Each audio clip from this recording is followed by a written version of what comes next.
एक बार फिर से बरसात ने अपनी दस्तक फिर से देखने को मिल रही है और लगातार कल से बरसात हो रही है और इसके बारे में अब क्या ये बरसात कंटिन्यू रहेगी, जाती बरसात है इस महीने की, यानी कि मानसून जा रहा है, किस तरीके का प्रोडिक्शन है। हमारे साथ बात करने के लिए इस समय मौसम मेट्रोलॉजी डिपार्टमेंट के डायरेक्टर सुरेंद्र सर मौजूद है। सर, आपसे जानना चाहेंगे, इसको हम जाता मानसून कहेंगे या अभी थंडरस्टॉर्म्स आते रहेंगे बीच बीच में? नहीं, थंडरस्टॉर्म आते रहेंगे, लेकिन मानसून का विड्रॉल और आप देखेंगे वेस्टर्न पार्ट में एक तरह से सिचुएशन बदल चुकी है। वहाँ पे हवाएं जो है नॉर्थ वेस्टली आ गई हैं, तो ऑब्वियसली आने वाले समय में अगले कुछ एक टाइम में मानसून विड्रॉ करेगा। लेकिन ये पूरा नॉर्थ बेल्ट जो है, north eastern belt, Punjab Haryana के यहाँ पे अभी भी बारिशें होंगी, बीच में थंडरस्टॉर्म एक्टिविटी होगी। लेकिन ऐसा नहीं है कि कंटिन्यूस जैसे मानसून में पीछे देखने को मिला, वो ऐसा नहीं। लेकिन बीच में हैवी रेनफॉल स्पेल जो है ना, बीच में आएंगे।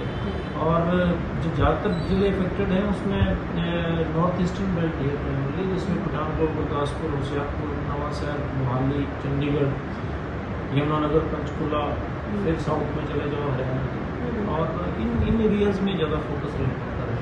सर, आमतौर के ऊपर सितंबर में बरसात जो है खत्म होनी शुरू हो जाती है, लेकिन इस बार अगर देखा जाए तो बरसात क्या अक्टूबर नवंबर तक चलेगी, और जो ये थंडरस्टॉर्म्स हैं तो ये बीच बीच में अक्टूबर नवंबर तक भी आते रहेंगे।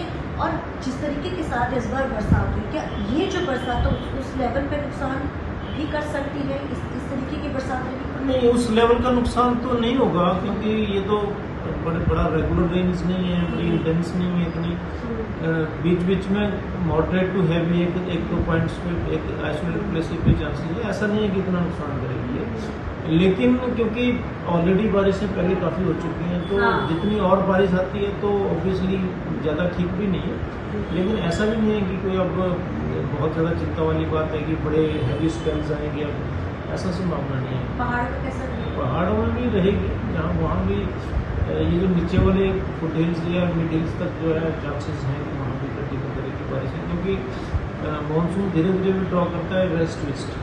तो अभी पश्चिम भारत से मानसून विड्रॉ करना शुरू किया, राजस्थान और राजधानी एरिया से स्लोली मूव कर रहा है इस बार। इस बार ठंड का भी अब आपसे जानना चाहेंगे, क्या इस बार थोड़ी, क्योंकि बरसातें ज़्यादा हुई है तो जाहिर है ठंड होगी। पिछले साल तो बिल्कुल भी ठंड नहीं पड़ी थी, तो क्या इस बार अनुमान लगाया जा सकता है कि मैदानी एरिया में ठंड अच्छी पड़ेगी? अच्छी मानसून से ठंड का कोई बड़ा डायरेक्ट रिलेशन नहीं है, लेकिन ये है कि ये जरूर है कि अगर लंबा मानसून चलता है तो फिर ड्यूरेशन ऑफ सनशाइन जो पूरे साल में होते हैं वो कम हो जाते हैं, तो उससे टेम्परेचर जनरली बहुत जल्दी बढ़ते नहीं है। लेकिन ये और बहुत ज़्यादा डिपेंड करेगा हमारा जो विंटर का फोरकास्ट आएगा, जो हम वो अक्टूबर में रिलीज़ करेंगे।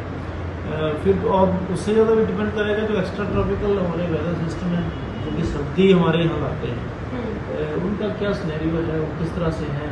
फ्रिक्वेंट पश्चिम विक्षोभ आएंगे तो सर्दी ज़्यादा होगी, तो वो सारी चीज़ें हैं। तो उसके लिए एक्स्ट्रा ट्रॉपिकल वेदर सिस्टम के जो भी हमारे फीचर्स हैं वो देख रहे हैं, और फोरकास्ट आने के बाद क्लियर ही हो जाएगा। अभी कुछ तो अनुमान इनिशियली तो ये कह सकते हैं कि अगर मानसून अच्छा चलता है, जैसे अभी 24-25 तक, तो जैसे मैंने कहा कि बीच बीच में इन एरियाज में बारिश होगी, फिर यहाँ से भी मानसून जो है विड्रॉ हो जाएगा। तो अभी लग रहा है कि इनिशियल अक्टूबर के, अगर अक्टूबर में बारिशें आती हैं तो थोड़ा सा आ जाएगा, ठंड अगली आ सकती है। तो जाहिर है मानसून जो है अब क्योंकि खत्म होता जा रहा है, 25 तक बीच बीच में थंडरस्टॉर्म्स आते रहेंगे। पठानकोट, गुरदासपुर, ये जो बेल्ट है हरियाणा की, अगर देख सकते तो भिवानी, हिसार, पंचकुला, चंडीगढ़, मोहाली, रोपड़, ये सभी जगहों के ऊपर तेज मानसून बीच बीच में आएगा। उस तरीके का नहीं होगा जैसे पिछले दिनों में आता, लेकिन बीच बीच में बरसात रहेगी। अगर अक्टूबर में भी बरसात इस तरीके से होती रहती है बीच बीच में, तो इस बार ठंड जल्दी आने के आसार हो सकते हैं। कैमरा मैन जिंदगी के साथ चंडीगढ़ से TV9 के लिए अमनप्रीत कौर।